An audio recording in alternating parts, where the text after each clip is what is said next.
Hi, everybody, and welcome to our first edition of Keys Corner. 2017 baseball season is getting closer, but we still have some time before the season gets underway. At least we haven't had any snow so far. I'm Jeff Arnold, and you might be asking, well, who's this? I'm Kyle Hewson, a.k.a. the Big Fella. And he is one big fella. He's 6'6". 6'6", yeah. On skates, I was about 6'8", 6'9". You want a guy like this when you're only 5'10". Well, we'll be doing the broadcast for you all season long, and we look forward to having you with us. We'll have more updated broadcast information as we get closer to the season. Today, though, we wanted to tease, and that's broadcasting terms for tell you something important is happening. On Friday, we're going to be releasing our full promotional schedule. We'll have all the cool events and stuff that's going on in that release, and you can catch that on our website on Friday. But right now, you can go to frederickkeys.com, and you can find out the top 12 promotions for the year. It's not a top 10 list because there's too much awesomeness in it, so we decided to make it a top 12 list. Kyle and I already detailed in our blog on Monday what our favorite 3 promotions are, so you can check that out. And I'm excited to be working with you this season, and we've got lots of fun stuff coming up. Yeah, I'm excited to be working with you this season as well. And you mentioned the Monday blog, and you were gracious enough to open your hearts to the Keys staff and to the rest of the viewers about your affection for The Bachelor. We have a Bachelor night coming up. And Chris Soules from The Bachelor is going to be here. I liked Prince Farming, as he's called. And the Bachelor night that we're going to have is going to be on Friday, June the 16th, 7 o'clock game, and then a 6 o'clock gates opening. But for those that purchase the special Valentine's Day package, they will be able to get in 15 minutes early. Isn't that awesome? That is awesome. 15 minutes early to meet Chris Soules of The Bachelor. It'd be a great Valentine's gift if you decide to purchase it. It's good time. Yeah, and so it's $30, so not too bad, and you get to meet Prince Farming. You'll get a special date card, and Chris Soules is going to give you a rose. I don't think he's with anybody, so I don't know if I can't say if it's going to turn into a date or not, but probably not, just because more than one person is going to most likely buy this thing. Yeah, I don't know if he's with it. I think that he got engaged to somebody and then Whitney Bischoff. They broke up. She was cute. I'm not a Bachelor follower per se. Not a super fan? Not a super fan yet, but I watched it on Monday, and you know what? I could possibly get hooked on it. There was a lot of drama. Let's get right into it, I guess. Corinne and Taylor, who, if you've watched The Bachelor, you know who they are. And if you haven't watched The Bachelor, please go watch at least one episode so you understand what we're talking about. Well, at the beginning of the episode on Monday, they got into a big fight, an argument. The girls in the house, they're kind of annoyed by it. Well, then it comes full circle, and they go on a 2-on-1 date with Nick, the now 4th-time Bachelor. He's been on 4 different... The Bachelor's a whole franchise. You got The Bachelor, The Bachelorette, Bachelor in Paradise, and so he has been on The Bachelorette 2 previous times, on Bachelor in Paradise once, but this is his first time as The Bachelor, so this is his 4th stint in the Bachelor series. His 4th stint. He went on the 2-on-1 date with Taylor and Corinne. I want to get your reactions on that. Well, I think we both knew, and we watched this thing last night together. Nothing wrong with that, by the way. We watched this thing last night, and we both knew that they were going to go on the 2-on-1 date. Chris Harrison says, we've got a 1-on-1 date, a group date, and then a long pause for dramatic effect, and the 2-on-1 date. Well, you knew that they were going to be the 2-on-1 date. Right. Everybody knew that. I think that if you were one of the girls in the house, too, you're going, okay, I'm probably safe from that 2-on-1 date because I know that Corinne and Taylor are going to be there. At least that's my assumption. Well, they went down to the swamp. And it was very uncomfortable, as every single 2-on-1 date is, and we both know that they hate each other. I hate Corinne. Actually, I shouldn't say I hate Corinne. I'm entertained by Corinne, but I can understand why the other girls hate Corinne. Yeah. Taylor, maybe a little bit on the condescending side, and she's not without her flaws. I don't think she and Nick are getting married either, but you expected that she would probably be the one that would come out of this thing. And then you watch the video, and Corinne ultimately gets the rose because she pops off about Taylor a little bit, and Nick believed her. It's not the first time that one of these 2-on-1s has ended with the person that should be going home not going home. But in reality, I think the producers are probably happy that Corinne isn't going home yet, because that helps out the ratings. Yeah, it makes good TV. I kind of. So it took me about 5 seconds to realize why you strongly dislike, let's say, Corinne, because she's just got that. She's cray. Yeah, she's a little nuts. Well, Taylor goes home, and I put that in air quotes because we find out later that she doesn't go home. She's still hanging around. Crashes the date. Yeah, she crashes the date. But before we get to the cliffhanger that's going to follow, it's always unique to watch the 2-on-1 date, because whoever doesn't get the rose is stuck in whatever location that they're in. Like, they're in a swamp, basically, and they're doing these tarot card readings. Voodoo stuff. Yeah, and so they go down, they're in the swamp, and they get off of the boat, and they do these tarot card readings just outside of the swamp. And so Corinne and Nick leave in this boat, and Taylor's just stuck there, and I don't know, they were doing like some voodoo stuff with her. It was ritual dancing. It was very awkward. Yeah, it was awkward for me watching it. Yeah, I would not want any part of this stuff. Yeah. But yeah, so she's technically still there, and then she decides to figure out a way to meet up with both of them, and when they're having dinner, and break up the dinner, and she says she wants to talk to Nick, and the to be continued pops up. The big to be continued, which means that I'm probably going to have to watch another episode next week, because don't get me wrong, you loved every minute of it. Okay, I'll admit that He loved it. I reverted back to. I watched one season of The Bachelor, and it was Ben, and I believe it was he ended up choosing Courtney. She was the worst. She was the worst, and so then I thought she would be the worst ever. I vowed not to watch it again because of that, and then lo and behold, we're talking about it on the first episode. Yeah, we're talking about the first episode. Yeah, so it just shows how good of chemistry we're going to have this year. So look forward to that. All season long. So let's transition now to the more likable girls, I would say. Who do you think are the front runners to end up winning the show? You say winning the show. I mean, they do win. You're winning someone's heart. It's more than just winning like a prize or a baseball game. But how often do they actually win the heart? I mean, well, it doesn't happen all that often. Yeah. I think, how many of the couples are married? Maybe 2, 3? It's not very many. No, the ratio's not It's great. bad. Yeah. The odds are against you. Yeah. But I mean, if you're a 300 hitter in baseball, that's pretty good. So 300 on The Bachelor, is that the same? But isn't this deal? season 21 of The Bachelor? You're not quite not quite hitting 300. Okay, so who are your front runners for this season? Who do you think is going to make it to, let's say, the top 4? Well, I think Danielle L is probably my favorite. I mean, she's very sweet. She's an entrepreneur. She has her own business. She's doing well for herself, and she seems like a really nice person. And she's also got a really cute laugh. So I think that's definitely going to help her out. Vanessa also seems like she's with it. I think she's Canadian. I don't know what she does exactly, but she also seemed really cool. Tough. If Nick does something that she doesn't like, she tells him that she doesn't like it. So I think that's always a good thing to have. Rachel, who's the attorney from Dallas. Yeah, she was the one-on-one date last night. She's got it going on. I mean, it seemed like they had great chemistry. Great chemistry, very smart. I mean, who wouldn't want to marry an attorney? I mean, if you get into some legal issues or some tax problems, there's somebody that can help you out.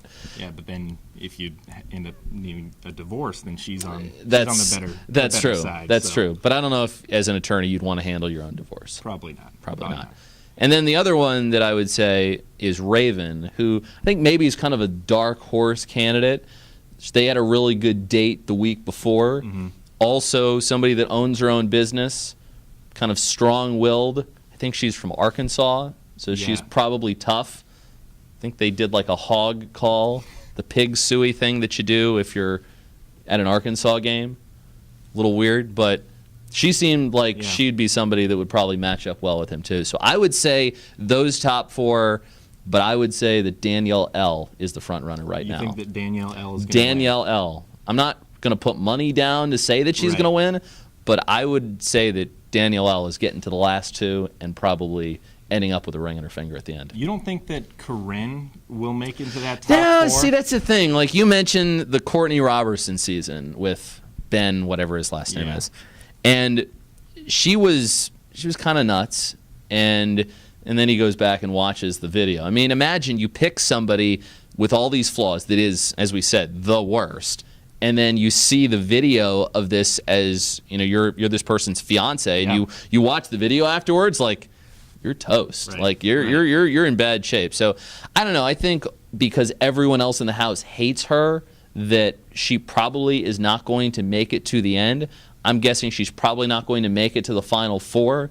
If she did, and she has a nanny, by the way, Corinne. She has a nanny, and she's 24. She's 24. She's 24. I don't think that most people have nannies. But not many people have nannies when they're 24. No. That's more for like kids that are like 10, 12. You're more likely to younger. be a nanny at 24 than to have a nanny. Yeah, that's the good way of putting it. Yeah. So, okay, I think that Corinne has a chance to make it to the top 4 only for the purposes of good TV.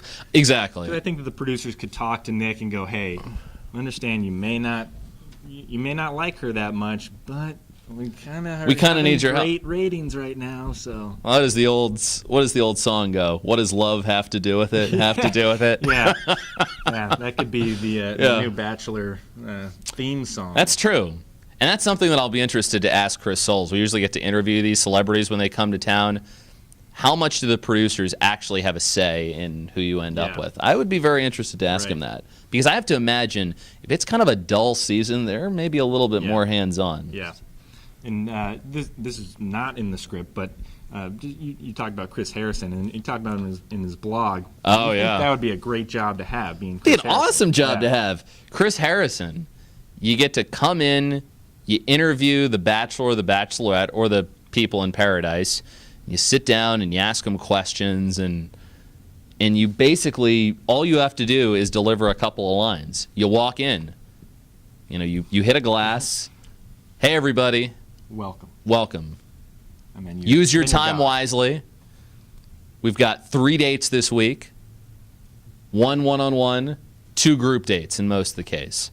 And then at the very end, the last rose, he'll walk up and say, "Ladies, gentlemen, it's the final rose tonight." That's it. That's all he does. Hey, that could be your audition tape right there. That was really good. It's that simple. Anybody know when Chris Harrison's contract is up? Let us know, and Jeff Arnold's going to apply. It's not the only thing he does too. He's like, I think, maybe one of the people that hosts Who Wants to Be a Millionaire now. Oh, I saw him hosting that recently. I don't know if that's another full-time gig or if he was just filling in for the person that normally hosts Who Wants to Be a Millionaire, but he does some of that stuff too. And you get to, and the other thing about being the Bachelor host or being Chris Harrison is that you get to travel to all these exotic countries and see all these cool things and meet all these different people. You get to go for free. You get to go tanning. I mean, you're not telling me Chris Harrison's just sitting in a video room watching this stuff. He's going down to the beach having a grand old time. Yep. He really's got a good gig.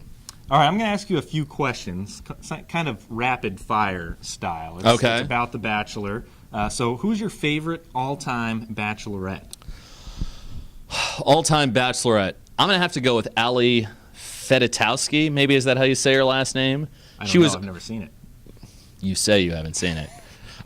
Yeah, Ali was like, I think she's maybe like an entertainment reporter now for E! News. Like, really sweet. I think she worked for Facebook at the time.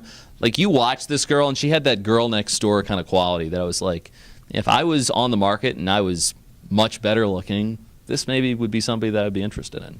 Okay, who's your favorite all-time couple from one of the Bachelor shows?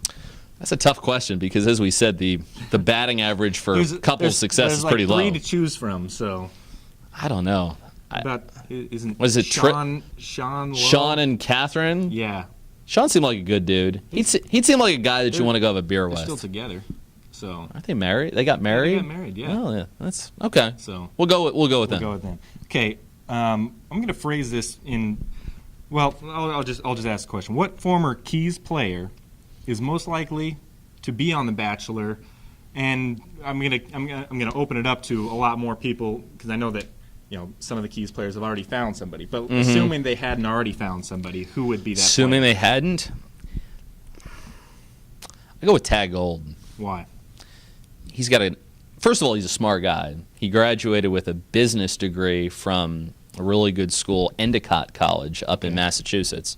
Very smart guy. He is taken, so he wouldn't be eligible. And his girlfriend probably would not like it that I'm throwing this, saying that he would be a good candidate. If he wasn't taken, if he wasn't taken, he doesn't need to be on the show. No, he doesn't need to be on the show. But great personality, smart guy, funny, entertaining, great guy to hang out with. Probably, and I don't want to. And there are a bunch of guys, but probably one of the best dudes that I have gotten to know since I've been with the Keys the last couple of years. Okay, so I'm going to ask the same question about a current Keys front office staff member. It could be anybody. Which front office member is most likely to be on The Bachelor had they not already found somebody, or is most likely to still be on The Bachelor? Ooh, this is tough. Can I pick two, or am I limited to just one? You can pick two. We'll give you two. I'm going to go with Casey O'Brien because he's got the great flow. He's got the big personality, funny guy. Yeah. He sort of has everything working for him. Okay. Great people person, and I think that his personality would appeal to a lot of different women, so I think that would probably make him a decent candidate. And I think the other one I'd go with is Andrew Klein. The new Andrew Klein. Yeah. He's got great flow to his hair. Yeah. He's got great flow. You're a big flow guy. I am a big flow. Yeah. I think you're a big flow person if you don't have flow. Right, yeah, you want flow. It's that envy, flow envy. By the way, I hope this camera angle's low enough that we're not actually seeing how little hair I have. Thank you. But no, I'd say Andrew Klein too. Sales guy. And if you're in sales, you have to be good at selling a product. Right. But you also have to be good, I think, at selling yourself. Mm-hmm. And I think he would be good at selling himself. So I would go with Andrew Klein too. Okay.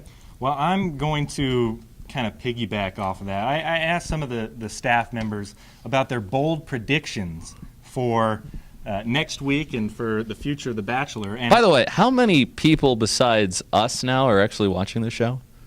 The Bachelor? Yes. I think Bridget is. Ellery, I asked I don't her, know if Bridget is. If Bridget is, she's holding out on me. Ellery Price hasn't watched That's Monday right. night's episode. Ellery would watch. She Ellery's in group sales, by the way. So this is a quote from your good buddy, DeForest Garcia. He said, great. For his bold prediction, there will be high drama.